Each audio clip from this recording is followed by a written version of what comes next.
जम्मू से सांबा जाने वाला रूट और सांबा से जम्मू आने वाला रूट, अक्सर इस रूट पर लोगों को कई तरह की परेशानियां होती हैं और लोगों की तरफ से शिकायत आती है कि इस रोड के ऊपर फ्लाईओवर बनाना तो ठीक है, पर नीचे के रास्ते पर ब्लैक टॉपिंग क्यों नहीं कर दी जाती। और लोगों की शिकायत भी लाजमी है क्योंकि आए दिनों इस रोड पर ऐसे एक्सीडेंट्स होते हैं जिसकी वजह से कई बार लोगों की जान चली जाती है। आज की खबर की बात करें तो आज के दिन भी उसी रूट से आते हुए सरोर अड्डे के पास एक ट्रक पलट गया। अब इस ट्रक की बात करेंगे तो ये ट्रक नेशनल हाईवे से जा रहा था नरवाल मंडी की तरफ। इसमें ढेर सारे प्याज लदे हुए थे और जाहिर सी बात है नरवाल मंडी पे तो ज़्यादा से ज़्यादा या तो सब्जियां जाती हैं या तो फ्रूट्स जाते हैं, खाद्य पदार्थ होते हैं और खाद्य पदार्थ के तौर पर इसमें ढेर सारे प्याज मौजूद थे। इस ट्रक का नंबर PB08CX9073 है। आप देख सकते हैं इस ट्रक की क्या हालत हुई है। ट्रक पलट गया। हालांकि शुक्र मनाने वाली बात यह है कि इसमें जो ड्राइवर था और ड्राइवर का साथी था उन्हें कोई जान का खतरा नहीं हुआ है, वो सही सलामत है। पर अगर सोचिए कि अगर ये ट्रक किसी और के ऊपर पलट जाता तो भारी एक्सीडेंट हो सकता था। रिस्पॉन्सिबल कौन है, आप फैसला कीजिए और देखिए इस वीडियो में कि वहां पर क्या क्या हुआ।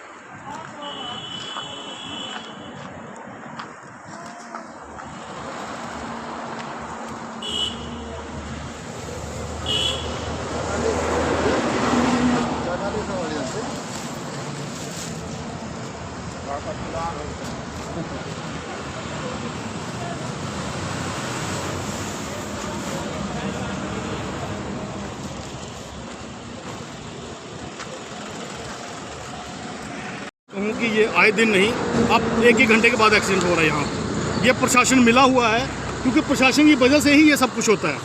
आप देखो कि कितनी जानें जा चुकी हैं जब से ये कटरा अमृतसर एक्सप्रेस में बन रहा है, बहुत सारी जानें गई हैं। इसका कारण यही है कि प्रशासन जो है वो ढीला है। ना तो इस कंपनी वालों को देख रहे हैं वो कि ये कहाँ पे क्या कर रहे हैं, कहाँ पे कुताही हो रही है, ना इनका कोई सिग्नल है। रात को कब ये कट कहाँ से दूसरा कट बना देंगे किसी को मालूम नहीं है। आए दिन अभी पिछले हफ्ते की बात है कि 2 ITBP के जवान जो है हादसे का शिकार हुए हैं, जिसमें एक की जान चली गई है, दूसरा जो घायल था और किसी की कान पे जूं नहीं रेंगी है। मैं एक ही बात कहूँगा फिर से, पिछले साल जब दरबार लगा था उदय फार्म में तो जो एडमिनिस्ट्रेशन के लोग आए थे उनके सामने भी मैंने रखा था बात को कि ये जो काम है ये नहीं चलेगा। बल मंजूरी है लेकिन लोगों की लाशों पे नहीं। लोगों की कितनी जानें चली गई हैं ये आप काउंट करेंगे, मुझे लगता है हर दिन एक जान जाती है। अब तो आपने देखा सुबह से 3 एक्सीडेंट इस 2 किलोमीटर के अंदर हुए हैं। अभी सांबा दूर है, जम्मू भी दूर है। 2 जिलों में इतनी जानें जा चुकी हैं कि कोई अंदाज़ा नहीं है। बात यह है कि घर का एक आदमी जाना एक संसार उजड़ना होता है, उसकी सारा परिवार जो है वो समाप्त हो जाता है। आप दूर से बैठे आंसू बहा सकते हो लेकिन उनके घर की कंडीशन। अभी जो एक्सीडेंट हुआ है इनका मतलब ड्राइवर और कनेक्टर की ये बच गए हैं दोनों। भगवान ने इनकी जो है वो शायद इन्होंने अच्छे कर्म किए थे, दोनों बच गए हैं। अगर यहाँ पे लेबर होती तो उनकी भी जान जा सकती थी। आपको पता है ये काम चल रहा है, ये ड्रेन का काम लगाया हुआ है।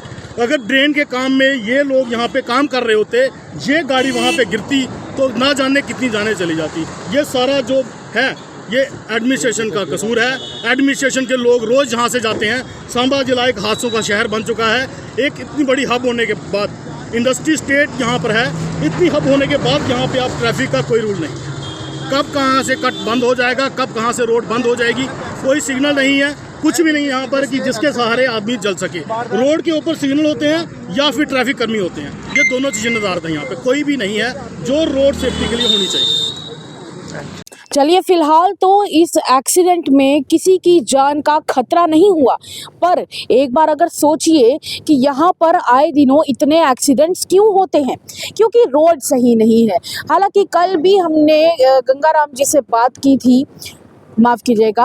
हालांकि कल ही हमने विजयपुर के विधायक से बात की थी और उन्होंने कहा भी था कि वहां पर काम चल रहा है, पर अगर फ्लाईओवर का काम चल रहा है तो नीचे के रास्ते पर ब्लैक टॉपिंग क्यों नहीं कर दी जाती।